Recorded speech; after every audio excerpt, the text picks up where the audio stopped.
सागर के कैंट थाना पुलिस की कार्यप्रणाली को लेकर सदर कैंट निवासी एक युवक ने पुलिस के आला अधिकारी से शिकायत दर्ज कराई है और मामले में झूठे केस में फंसा उसे रफा दफा करने के एवज में अवैध वसूली की मांग पूरी नहीं किए जाने पर मारपीट कर लहूलुहान किए जाने का आरोप लगा।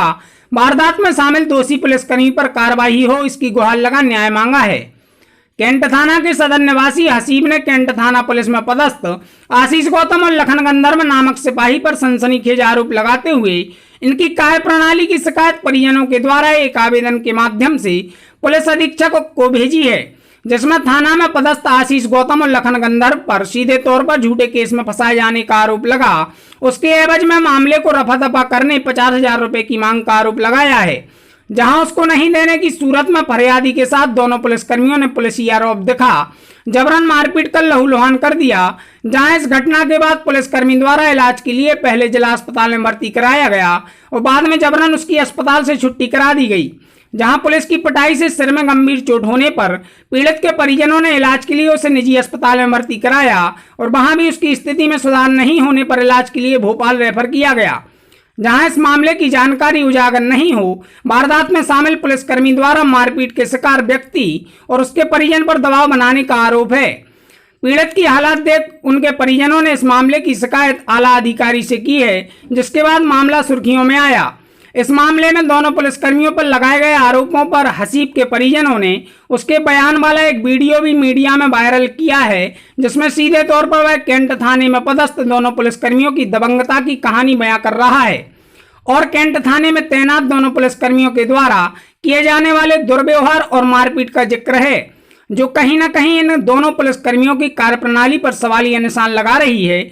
इस मामले में आशीष गौतम नामक सिपाही की कार्यप्रणाली को लेकर पूर्व में भी थाना क्षेत्र के अंतर्गत रहने वाले लोगों ने उनके वर्दी की शपथ के विपरीत पुलिसिया अंदाज का रौब दिखा जबरन परेशान किए जाने की शिकायत भी पुलिस के आला अधिकारी से कर इंसाफ की गुहार लगाई जा चुकी है, जो कहीं न कहीं संबंधित पुलिसकर्मी के निष्पक्ष तरीके से अपने दायित्वों का निर्वाह नहीं किए जाने के संकेत दे रहा है, जिसके चलते वह अक्सर सुर्खियों में बने रहते हैं। बहरहाल हाल में सामने आए हसीब और उसके परिजनों के कैंट पुलिस में पदस्थ आशीष गौतम और लखन गंधर्व पर लगाए जा रहे आरोपों पर अब मामले में निष्पक्ष जांच का जिम्मा एडिशनल एसपी को सौंपा गया है।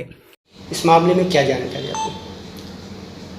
इसमें समाचार पत्रों से जानकारी प्राप्त हुई थी, तो उस पर जो प्रारंभिक जानकारी ली गई थी कि इसमें जिस व्यक्ति को चोट पहुंचने का उल्लेख है, प्रारंभिक रूप से जो उसमें जब पुलिस को सूचना मिली थी कैंट पुलिस को, तो उसमें जो प्रधानारक्षक ने थाने के बयान लिए थे उसमें उसने छत से गिरना बताया था और यही तथ्य जब वो अस्पताल में पहुंचा है तो डॉक्टर को भी यही तथ्य बताए गए हैं। जिस व्यक्ति के साथ में हुआ है उसका कुछ आपराधिक रिकॉर्ड भी है और संबंधित थाना कैंट में कोई कार्रवाई भी प्रस्तावित थी, लेकिन चूंकि ये जो घटना प्रकाश में आई है तो इसकी जांच जो है एडिशनल एसपी को दी गई है, ताकि वो मतलब घटना में क्या एक्चुअल घटना थी, उस समय पुलिस वालों की वहाँ उपस्थिति थी कि नहीं थी और किन परिस्थितियों में घटनाएं हुई है, उसका पूरा परीक्षण करें। सौंपा गया है।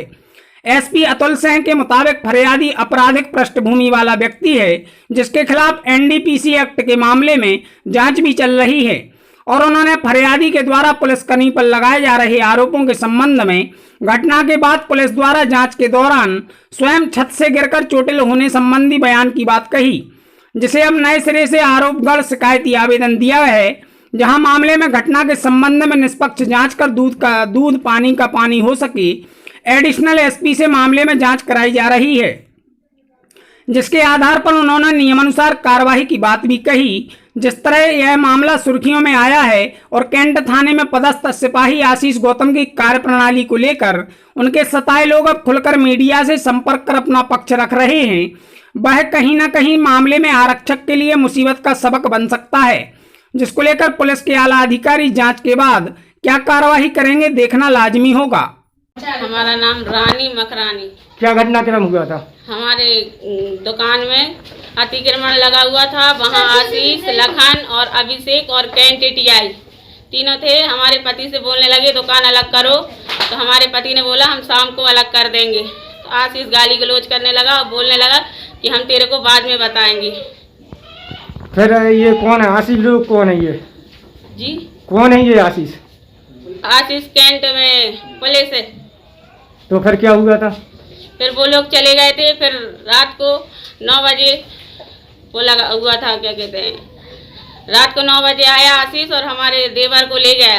फिर देवर को ले गया तो हम थाने गए। वहाँ थाने जाके बोले कि हमारे देवर को छोड़ो। तो आशीष बोलने लगा कि तुम कितने, ये लोग कितने भाई है? तो हमने बोला 5। तो आशीष बोलने लगा जाओ अज्जू को बुला कर ला। तो जब हम अज्जू को लेकर गए तो आशीष बोलने लगा हमारे देवर से कि तुम जाओ, हम अज्जू को बिठा लिया। हमने कहा इनको छोड़ो। तो बोलने लगा आप सुबह आना। जब हम सुबह गए तो आशीष कहने लगा आप जाओ और न्यायालय में आपका केस चला गया, वहाँ से पूछो। जैसे कि आपने अभी आरोप लगाया था कि उनने बोला था कि अगर आपके पति को गांजे के केस में फंसाया जाएगा, ये क्या मामला है? गांजे के केस में नहीं, आशीष ने थाने ले जाकर हमारे पति को गांजे में रख दिया। तो किस संबंध में, क्या आपके पति के ऊपर कोई पहले से क्रिमिनल रिकॉर्ड है? हमारे क्या? पति के ऊपर कोई केस भी नहीं। हम और हमारे पति दूध का धंधा करते हैं, गाय भैंसों का दूध बेचते हैं, वो लगा कर देते हैं, हम बेचते हैं। तो फिर ये जब इनने केस बनाया था तो किस संबंध का केस बनाया था? ये 7 जनवरी को राम कुमार का केस था, उसी केस में रख दिया। जब हम इनसे जेल मिलने के लिए गए तो इन्होंने बताया कि राम कुमार के गांजे में रख दिया है। और फिर राम कुमार से पूछा तो राम कुमार बोलने लगा हम आपको जानते भी नहीं हैं और हमने आपका नाम लिखाया भी नहीं है। तो आपको क्या लग रहा है कि ये तानाशाही कर रहे हैं पुलिस वाले? साहब हमारे छोटे छोटे 4 बच्चे हैं। दिए हैं? हमने 3 जगह आवेदन दिया है, एसपी साहब को, डीआईजी साहब को, पर हमारी अभी तक कोई कार्रवाई नहीं हुई। अब आप क्या चाहती हैं? हम कार्रवाई चाहते हैं। हमने आवेदन दिया था एसपी के लिए, हरियाणा थाने में दिया था आवेदन। उसने मारपीट की थी, हम लोग अंडा का ठेला लगाते हैं और आके चमरा हमारा बोली थी, इसलिए हमने हरियाणा एक्ट पर उस पर कार्रवाई की थी। सीएसपी के हमारे बयान हुए थे सिटी कोतवाली पर, उस पर कोई कार्रवाई नहीं हुई। कहाँ का मामला, किसने? यही भगवानगंज का मामला, आशीष गौतम था। कौन है? ये सिपाही है कैंट थाने का। क्या किस वजह से मारपीट हुई? ऐसा ही 1-2 जने खड़े थे, ऐसे ही तुम कह रहे दारू पिलवा रहा, वो करवा रहा, और उन्होंने आगे 4-5 लट्ठ मारे, चमरा हमारा बोली थी। वो फिर थाने में जाके मारा था, 20,000 रुपये मांग रहा था। वो हमने कहा हम दे तो चुके, तो 6-7 हज़ार रुपये पहले। ये किस बात के लिए पैसे दिए थे आपने? क्या मालूम, जो जबरन परेशान करते हैं। तो ये जो इनका आप नाम ले रहे हैं, तो इनकी और भी क्या शिकायत है इस प्रकार की कार्रवाई? नहीं, हमने दी थी हरियाणा एक्ट पे, हरियाणा थाने में दी थी हमने शिकायत।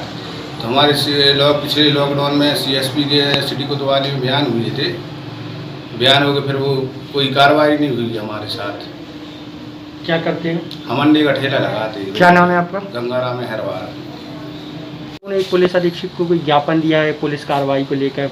हमारे पति को घर पर आए 16 तारीख को, बोलने लगे चलो। उन्होंने कहा क्यों चलें?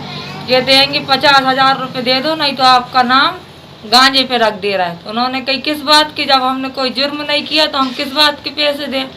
उन्होंने मना किया तो जोर जबरदस्ती करने लगे, ले जाने लगे।